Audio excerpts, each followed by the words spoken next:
नमस्कार. आज आपण बनवणार आहोत मस्त अशी गावरान पद्धतीने झणझणीत अशी शेवग्याच्या शेंगांची रस्सा भाजी. ही भाजी बनवायला अगदी सोपी आहे आणि खायला तर एवढी चविष्ट लागते का सांगूच नका. चला मग आपण या रेसिपीला मस्त अशी सुरुवात करूया. त्यासाठी गॅसवर कांदे भाजून घ्यायचे 3 ते 4, आलं लसूण घ्यायचं, खडे मसाले घ्यायचे आणि मिक्सरला छान बारीक करून घ्यायचं. त्यानंतर शेंगांना पण हळद मीठ टाकून थोडं 3 ते 4 मिनिट उकळून घ्यायचं. त्यानंतर मग गॅसवर कढई ठेवायची. कढईमध्ये तेल टाकायचं. तेल तापलं का मोहरी, जिरे, कढीपत्ता टाकायचा. त्यानंतर मग जे वाटून घेतलेलं वाटण आहे ते टाकायचं आणि छान असं मिक्स करून घ्यायचं. व्यवस्थित असं मिक्स केलं का मग लाल तिखट टाकायचं चवीनुसार, हळद टाकायची, धने पावडर टाकायचं. पुन्हा छान मिक्स करून घ्यायचं. 1 मिनिटाने त्यामध्ये थोडंसं पाणी टाकायचं. थोडं तेल सुटू द्यायचं. मसाल्याला चांगला होऊ द्यायचा.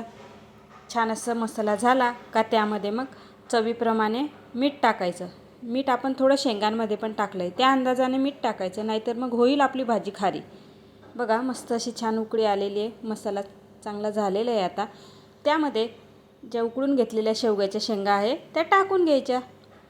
पुन्हा असं छान मिक्स करून घ्यायचं आणि लागेल तसं पाणी टाकून घ्यायचं. पाणी थंड टाका किंवा गरम टाका, काही प्रॉब्लेम नाही. आता भाजीला मस्त चांगली उकळी येऊ द्यायची. 2 ते 3 मिनटात छान उकळी येते. बघा मस्त अशी छान उकळी आलेली आहे. पुन्हा छान असं मस्त व्यवस्थित मिक्स करायचं.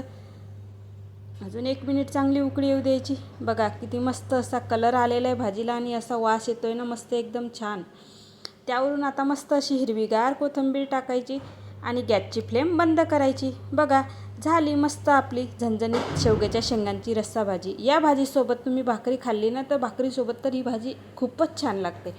तुम्हाला जर अशाच नवनवीन रेसिपी हव्या असतील तर ऑथेंटिक खानदेश चॅनलला आजच सबस्क्राईब करा आणि या चॅनलवरील सर्व अशाच नवनवीन रेसिपी नक्की बघा. चला मग भेटूया पुढच्या व्हिडिओमध्ये. तोपर्यंत बाय बाय. थँक्यू.